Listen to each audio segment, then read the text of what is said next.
வணக்கம். 2024 டிசம்பர் 5 வியாழக்கிழமை மாலை நிலவர 2 நிமிட வானிலை ஆய்வறிக்கை. அதிகாரப்பூர்வ வானிலை அறிக்கைக்கு இந்திய வானிலை ஆராய்ச்சித்துறை அறிக்கையை பார்க்கவும்.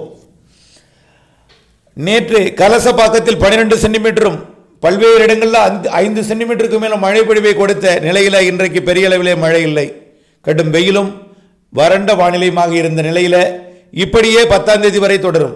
ஆனால் ஆங்காங்கே மழை இருக்கும், அதிகாலை பனிப்பொழிவு இருக்கும், பிறகு மேகமூட்ட வானிலையும் ஆங்காங்கே லேசான மிதமான மழைப்பொழிவை கொடுத்து கொண்டிருக்கும். 11ஆம் தேதியிலிருந்து எல்லாம் தலைகீழாக மாறும். 11ஆம் தேதியிலிருந்து 31ஆம் தேதி வரை அடுத்தடுத்த 4 வலிமையான நிகழ்வு தமிழ்நாட்டின் கரையை நெருங்க இருக்கிறது. ஒரு நிகழ்வு வலுவாக தமிழ்நாட்டின் கரை கடந்து அரபிக்கடல் போகும். மேலும் 2 நிகழ்வு சற்று வலு குறைந்த நிகழ்விலே நிறைய மழைப்பொழிவை கொடுக்கும் நிகழ்வாக தமிழ்நாட்டின் கரை கடந்து அரபிக்கடல் போகும். ஆனால் வரக்கூடிய நிகழ்வு தமிழ்நாடு தொட்டு மன்னார் வளைகுடா வழி குமரிக்கடல் வழி அரபிக்கடல் போகும். எது எப்படியோ அத்தனை நிகழ்வும் தமிழ்நாட்டிற்கு நிறைய மழைப்பொழிவை கொடுத்து விட்டுத்தான் போகும்.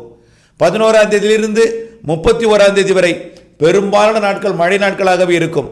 ஒவ்வொரு நிகழ்விற்கும் ஒரு நாள் அல்லது 2 நாள் நிகழ்வுக்கு இடைவெளி இருந்தாலும் அதிலும் லேசான மிதமான மழைப்பொழிவுகள் இருக்கும். ஆக பெரும்பாலான நாட்கள் மழை நாட்களாகவே இருக்கும். வடகிழக்கு பருவமழை டிசம்பர் 31 வரை தொடரும் என்பதனால வெள்ளம் பாதித்த பகுதியாக இருந்தாலும் அங்கும் மழைப்பொழிவுகள் இருக்கிறது என்பதை நினைவில் கொண்டு தொடர்ந்து முன்னெச்சரிக்கை எடுக்க வேண்டும்.